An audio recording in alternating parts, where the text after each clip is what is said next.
اچھا جی، بسم اللہ الرحمن الرحیم، ایاک نعبد و ایاک نستعین۔ آرام سے آپ خاموشی سے آج آپ نے میری باتیں سنی۔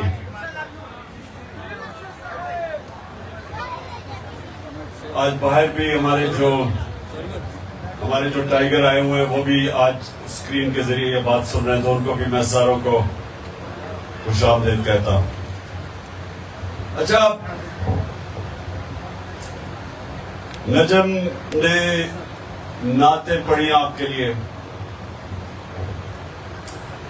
نعتوں کا مقصد کیا ہے؟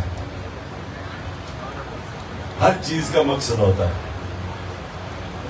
نعت کا مقصد ہوتا ہے کہ آپ کا جو عشق ہے اور جو پیار ہے ہمارے نبی صلی اللہ علیہ وسلم، وہ آپ کے دلوں میں چلا جائے، کیونکہ مسلمان تو ہو ہی نہیں سکتا جب تک وہ اپنے نبی سے پیار نہ کرے۔ اور اس کی وجہ کیا ہے؟ کیونکہ ہمارے نبی کا سب سے بڑا ہمارے پر کرم یہ تھا کہ وہ اللہ کی کتاب ہمارے تک لے کے آئے، جو ہمیشہ کے لیے ہمیں وہ سیدھا راستہ دکھانے کے لیے اللہ نے ہمیں کتاب بھیجی، اور ہم اس کا جتنا بھی اپنے نبی کا شکر ادا کریں وہ کم ہے، کیونکہ ان کے ذریعے یہ کتاب ہمارے پاس پہنچی۔ تو یہ نوجوانوں غور سے بات میری سن لیں، آپ کو نبی صلی اللہ علیہ وسلم کی زندگی کو پوری طرح پڑھنا چاہیے، جب سے وہ پیدا ہوئے اور جب سے وہ دنیا سے گئے، کیونکہ اگر آپ نے ایک عظیم انسان بننا ہے تو ان کے راستے پہ چلنا سیکھو، کیونکہ دنیا کی تاریخ میں کبھی کوئی ایسا انسان نہ آیا نہ آ سکتا، کسی انسان کی وہ اچیومنٹ نہیں ہے۔ اگر آپ مسلمان نہیں بھی ہیں تو دنیا کی تاریخ میں کسی انسان نے وہ اچیو نہیں کیا جو انہوں نے کیا۔ تو جب آپ ان کی زندگی پڑھیں گے تو ان کی زندگی سے آپ سیکھیں گے۔ سب سے بڑی بات کہ ابھی نبوت سے پہلے ان کو سارے مکہ کے لوگ کیسے جانتے تھے؟ صادق اور امین، سچا اور امانت دار، انصاف کرنے والا۔ یہ دو صفتیں یاد رکھنا کہ اگر آپ نے دنیا میں عزت کمانی ہے تو یہ دو صفتیں ہونی چاہیے، سچائی اور انصاف کرنے والی۔ اچھا،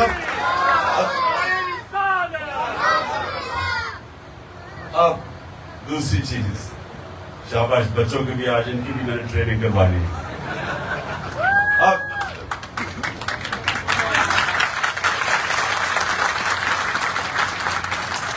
آپ یہ آزما لیں، گاؤں میں چلے جائیں، کئی محلے میں چلے جائیں، سارے محلے والے جانتے ہوں گے وہ ایک آدمی جو صادق بھی ہے اور امین بھی۔ گاؤں میں چلے جائیں، دیہاتوں میں چلے جائیں، لوگوں کے مسئلے آئیں گے، وہ عدالتوں میں نہیں جائیں گے، وہ اپنے مسئلے حل کروانے کے لیے وہ ڈھونڈیں گے آدمی جو سارا گاؤں کو اعتبار ہوگا اس کی ایمانت داری پہ اور سچائی پہ۔ اس کی عزت، اور عزت پیسے سے نہیں کنیکٹڈ، کتنا آپ کے پاس پیسہ ہے نہیں ہے اس سے عزت کا کوئی تعلق نہیں ہے۔ عزت کا تعلق ہے یہ دو چیزوں سے، جو سچا انسان ہوتا ہے اور جو انصاف کرنے والا ہوتا ہے، عزت کا اس سے تعلق ہے۔ لوگ بس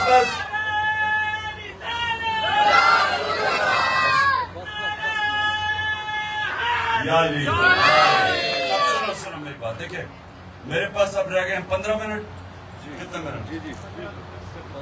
15 منٹ ہے، تو 15 منٹ میں میں آپ کی تربیت کرنا چاہتا ہوں، کیونکہ میرے نوجوان دور دور سے آئے ہوئے ہیں، تو میں یہ چاہتا ہوں کہ آپ میں یہ چاہتا ہوں آپ سب لیڈر بنیں. اللہ نے ہمیں سب کو اتنی صلاحیت دی ہے. جب اس نے ہمیں سب سے عظیم مخلوق بنایا, اشرف المخلوقات, تو ہم سب لیڈر بن سکتے ہیں. لیکن لیڈر بننے کے لیے وہ کیا کیریکٹرسٹک چاہیے, وہ کیا آپ کا کردار کیسا ہونا چاہیے. وہ کردار جیسے ہی آپ نبی صلی اللہ علیہ وسلم کی زندگی پڑھیں گے تو آپ کو سمجھ آ جائے گی کہ کیریکٹر کیا ہونا چاہیے. سب سے پہلے تو صادق, سچا اور امانتدار. اس کے بعد دلیر آدمی. کبھی بزدل آدمی لیڈر نہیں بن سکتا. بزدل آدمی نواز شریف تو بن سکتا ہے, لیڈر نہیں بن سکتا.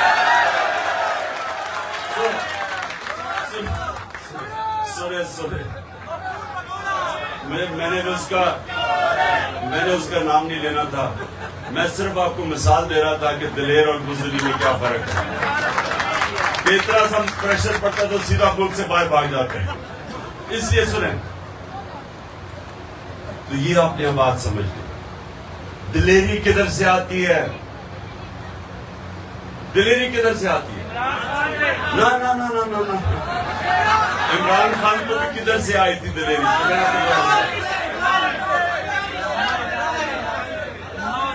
لا الہ الا اللہ. کوئی نہیں ہے خدا سوائے اللہ کے. یہ یاد رکھنا کہ یہ انسان کی آزادی کا دعویٰ ہے, غیرت کا دعویٰ ہے. کہ جب آپ یہ دعویٰ کرتے ہیں کہ اللہ تیرے سوا میں کسی کو نہیں مانتا, یعنی میں کسی کے سامنے نہیں جھکتا, چاہے وہ پیسہ ہو. سب سے بڑا پیسے کی وجہ سے لوگ اپنے ضمیر کو بیچتے ہیں. لیکن جب آپ لا الہ الا اللہ کا دعویٰ دل سے کرتے ہیں تو آپ پیسے کے بت کے سامنے نہیں جھکتے. حضرت موسیٰ جب گئے 40 دن کے لیے تو پیچھے جو ان کی قوم تھی انہوں نے سونے کی گائے کی پوجا شروع کر دی, یعنی پیسے کی پوجا شروع کر دی. یہ شرک ہے. جب انسان اپنا ضمیر بیچتا ہے پیسے کے اوپر, شرک کرتا ہے. میری نظر میں وہ شرک ہے, کیونکہ آپ نے حق کے سامنے کسی اور چیز کو رکھ دیا. اللہ الحق ہے. جب بھی رائے حق کے سامنے آپ اپنے ضمیر کا سودا کرتے ہیں پیسے لے کے, رشوت لے کے, آپ یاد رکھیں کہ آپ شرک کرتے ہیں اور انسان کی عزت چلی جاتی ہے, غیرت چلی جاتی ہے. جب آدمی رشوت لیتا ہے وہ بے غیرت بن جاتا ہے. جب آدمی جھوٹ بولتا ہے, اب جھوٹ آپ کا اگر پکڑا جائے کہ میری لندن تو چھوڑو پاکستان میں کوئی پراپرٹی نہیں ہے, تو غیرت مند لوگ نہیں کرتے جھوٹ, کیونکہ ان کو اپنی عزت کی فکر ہوتی ہے, غیرت کی فکر ہوتی ہے. تو لا الہ الا اللہ غیرت دیتا ہے اور غیرت انسان کو باقی انسانوں سے اوپر لے جاتا ہے. میں ایک لوگوں کو مثال دیتا ہوں. میرا گھر بن رہا تھا, دوپہر کی گرمی تھی, جولائی کے دن تھے, 20 سال کی بات ہے. جولائی میں وہ گرمی بھی تھی, حبس بھی تھی.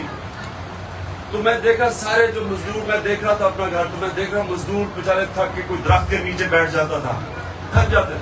ایک آدمی نوجوان گرمی کے اندر وہ مسلسل کام کرتا گیا.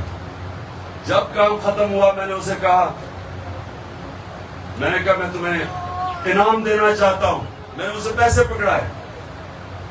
اب یہ دیکھیں, مزدوری کرنے والا نوجوان, اس سے مجھے پیسے واپس پکڑا دیے, ہاتھی چکر, پیسے واپس پکڑا دیے. کہتا کہ جی جس کے لیے میں مزدوری کر رہا تھا اس کی مجھے تنخواہ ملتی ہے, مجھے آپ کا پیسہ نہیں چاہیے. اب یہ مزدور ہے.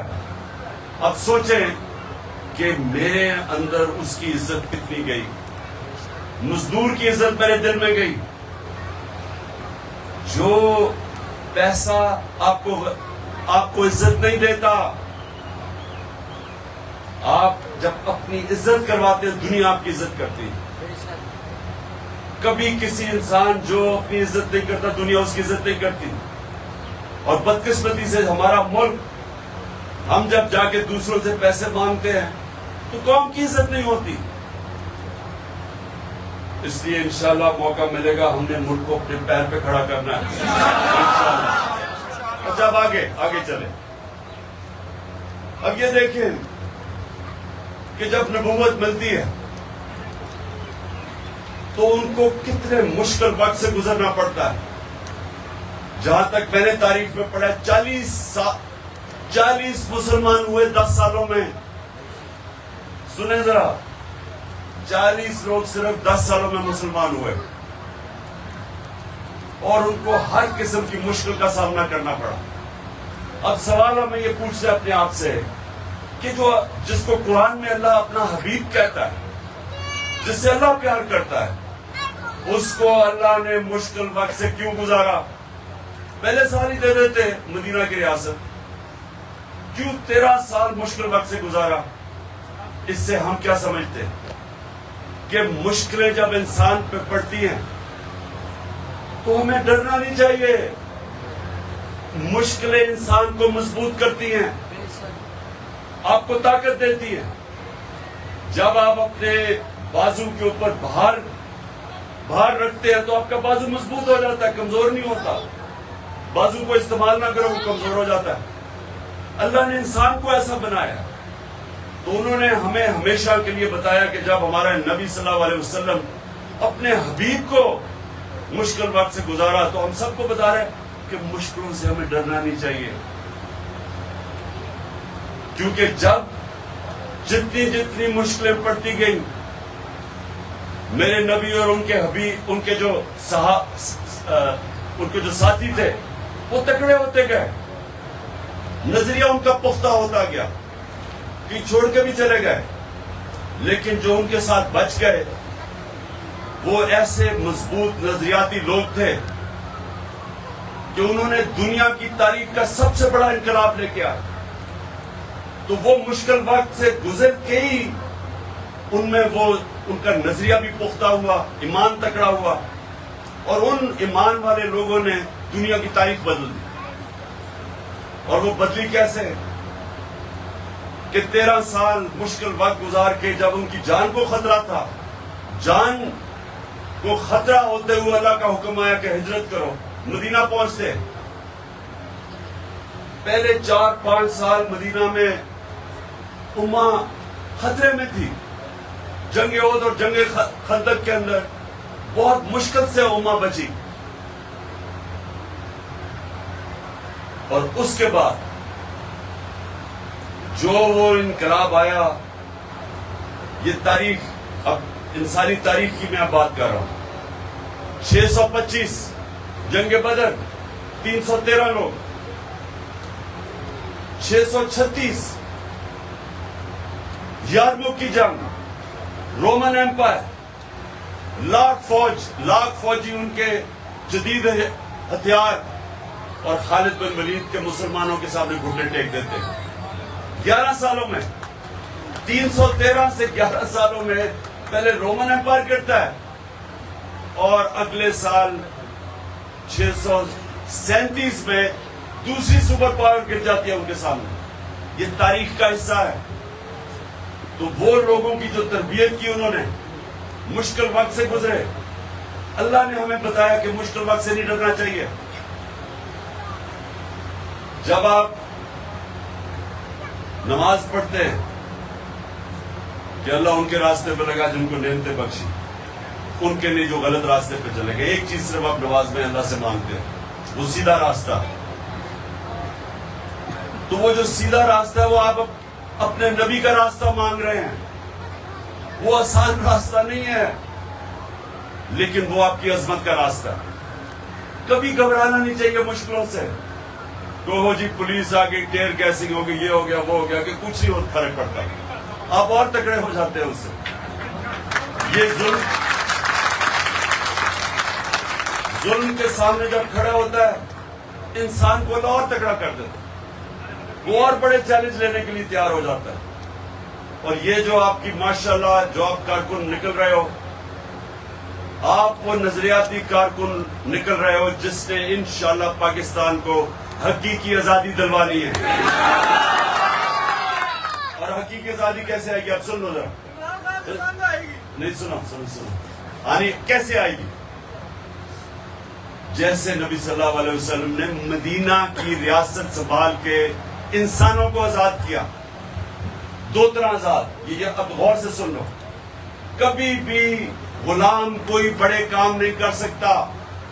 غلام صرف اچھے غلام رہتے ہیں. صرف آزاد انسان کی پرواز اوپر ہے. جس کو علامہ اقبال کہتے تھے میرا شاہین. شاہین تو وہ ہے جو آزاد ہوتا ہے. جو باقی پرندے وہ غلام ہیں, زمین سے جکڑے ہوئے ہیں. جو مولانا رومی, میری سب سے جو فیوریٹ میری جو کہات ہے مولانا رومی کی, کہ وہ کہتے ہیں اللہ نے جب تمہیں پر دی ہیں کیوں زمین پہ رینگ رہے ہو؟ کیونکہ ہم خود اپنی ٹانگوں پہ زنجیریں باندھی ہوئی. سب سے بڑا آزادی انسان کی اندرونی ہوتی ہے.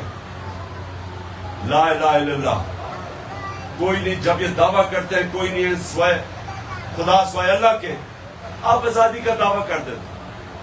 اور پھر جو ایک پیسے کا بت توڑتے ہیں اور دوسرا خوف کا بت. یہ بڑا خطرناک بت ہے خوف کا. میں لوگوں کو بتاتا تھا جب میں کرکٹ کھیلتا تھا, میرے سے بہت اچھے اچھے کھلاڑی تھے, لیکن کسی کو اچھے بیٹسمین کو گیند لگنے سے ڈر لگتا تھا. کئی ایسے کھلاڑی تھے ہارنے سے ڈرتے تھے. میچ سے پہلے اتنا خوف زدہ کہ میں ہارنا چاہوں, انہوں جیتنا نہیں آتا. جو ہارنے سے ڈرتا ہے وہ جیتنا نہیں اس کو آتا. تو آپ سب یاد رکھیں کہ یہ جو خوف کا بت ہے یہ انسان کی پرواز میں سب سے بڑی رکاوٹ ہے. اور انشاءاللہ میرے کارکنوں نے توڑ دیا وہ خوف کا بت. تو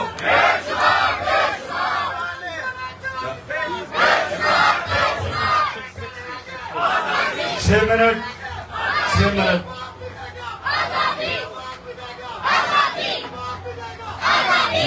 شاباش. بچوں کی بھی آواز آ رہی ہے آزادی کی, یہ بڑا اچھا خوش آئند چیز ہے. سنو سنو سنو سنو سنو سنو. اب تو ایک آزادی آتی ہے اندرونی جو لا الہ الا اللہ انسان کو آزاد کرتا ہے, اور آزاد انسان کی پرواز اوپر ہوتی ہے. اور یہ جو بت توڑتے ہیں آپ, پیسے کا بت, سب سے یہ بھی پیسے کا بت بڑے بڑے لوگوں کو غلام بنا دیتا ہے. اور دوسرا خوف کا بت. 3 خوف ہے, یاد رکھنا 3 سب سے بڑے خوف ہیں جو اللہ نے ان خوف کو دور کرنے کے لیے وہ تینوں چیزیں اپنے ہاتھ میں رکھ لی ہیں. موت کا خوف, زندگی موت اللہ کے ہاتھ میں قرآن میں. دوسرا عزت ذلت, کہ جی مجھے ذلیل کر دیں گے. کوئی انسان کسی کو ذلیل نہیں کر سکتا, انسان کے اعمال اس کو ذلیل کرتے ہیں. عزت اللہ کے ہاتھ میں. اور تیسرا رزق, یہ بھی بہت بڑا بت ہے. مجھے یہ ڈر لگے جی لوگ غلط کام کرتے ہیں, پولیس والے, ہر قسم کے ایجنسیز کے لوگ, پتہ ہے کہ غلط کام کر رہے ہیں, پتہ ہے انسانیت کے خلاف ہے, پتہ ہے شریعت کے خلاف ہے, لیکن اپنی نوکری بچانے کے لیے ظلم کرتے ہیں لوگوں پہ. اس کی کوئی معافی نہیں ہے. اگر آپ یہ سمجھتے ہیں کہ آپ دیکھ رہے ہیں کہ وہاں عورتیں بچے کھڑے ہیں, ان کے اوپر ٹیئر گیسنگ کر رہے ہیں اور مار رہے ہیں, شیلز مار رہے ہیں عورتوں کو, اور سمجھتے ہیں کہ جی مجھے تو آرڈر ملا تھا, اس کا کوئی معافی نہیں ہے. اللہ نے حکم کیا آپ کو امر بالمعروف ونہی عن المنکر, واضح اچھائی کے ساتھ کھڑے ہو, برائی کے خلاف کھڑے ہو, حکم ہے اللہ کا. تو اس لیے یہ جو 3 ہیں, ذلت کے, نوکری نہ چلی جائے, موت نہ چلی جائے, اس کی وجہ سے لوگ غلام بن جاتے ہیں. تو اس سے بھی اللہ نے ہمیں آزاد کر دیا. اور پھر دوسری یہ اندرونی آزادی, اور دوسری آزادی ہوتی ہے انصاف سے. جب ایک معاشرے میں انصاف ہوتا ہے, جب معاشرے میں قانون کی حکمرانی ہوتی ہے, رول آف لا ہوتا ہے, انسانوں کے حقوق ہوتے ہیں, تو طاقتور سے انسان کو تحفظ ملتا ہے. تھانے کچہری کی پالیٹکس نہیں ہو سکتی, قبضہ گروپ نہیں ہو سکتے, این آر او نہیں مل سکتا جدھر انصاف ہوتا ہے, اور وہی معاشرے اوپر جاتے ہیں. آج یہ ہمارے مغربی معاشرے کیوں اوپر گئے ہیں, وہ رول آف لا ہے. پاکستان کا نمبر رول آف لا میں یعنی انصاف کے دنیا کے انڈیکس میں 140 ملکوں میں ہمارا نمبر ہے 129. اور جو ملک اوپر ہیں، ڈینمارک نمبر 1 ہے. پاکستان کی اوسط آمدنی $1,600 ہے. ڈینمارک کی اوسط آمدنی 68,600 ہے. امیر ترین ملک ہے، کیونکہ انصاف ہے. انصاف آتی ہے تو خوشحالی آتی ہے. کیوں ہمارے لوگ جاتے ہیں ویزا لے کے باہر؟ کیونکہ وہاں انصاف ہے. ان کا قانون ان کو انسانوں کو تحفظ دیتا ہے. وہ ایک وقت مسلمانوں کا قانون تھا. یہودی شہری حضرت علی رضی اللہ تعالیٰ خلیفہ وقت، حضرت علی کیس کرتے ہیں عدالت میں کہ اس سے میری تلوار یا وہ ہتھیار چرائے ہیں. قاضی خلیفہ وقت حضرت علی رضی اللہ تعالیٰ کو مقام دیکھے، اور قاضی فیصلہ کرتا ہے یہودی کے لیے کہ جی بیٹے کی گواہی میں قبول نہیں کرتا. یہ تھا مسلمانوں کا انصاف، جس نے انسانوں کو آزاد کیا تھا. انسانوں کو یاد رکھیں، ہمارے نبی رحمت للعالمین ہے، سب انسانوں کے لیے رحمت بن کے آئے تھے. ہمارا اللہ رب العالمین ہے، سب انسانوں کا رب ہے. اس لیے جو بھی ان کے اگر مغربی معاشرہ اگر اس پہ چلے گا، نبی کے حکم پہ اور عدل اور انصاف قائم کرے گا، وہاں خوشحالی آ جائے گی. ہم نہیں چلے گے، ہمیں صاف وقت ملے گا. اچھا جی، اب آخر میں دعا کرتے ہیں. ہاتھ اوپر کریں. ہم سب نہیں، آپ نے صرف آمین کہنا، میں پڑھوں گا دعا. ہم اپنے اللہ سے آج دعا کرتے ہیں کہ اللہ پاکستان کو مدینہ کے ریاست کے اصولوں کے اوپر ایک عظیم قوم بنا دے. اللہ ہمارے ملک کو حقیقی طور پہ آزاد کر. اللہ ہمارے ملک میں کوئی انسان بھوکا نہ سوئے. اور اللہ پاکستان کو وہ ملک بنا دے جو باہر سے لوگ پاکستان میں نوکریاں ڈھونڈنے آئیں. آمین. اور آخر میں اللہ اس ملک پہ جلدی سے جلدی الیکشن کروا اور ان چوروں سے ہمیں نجات حاصل کروا.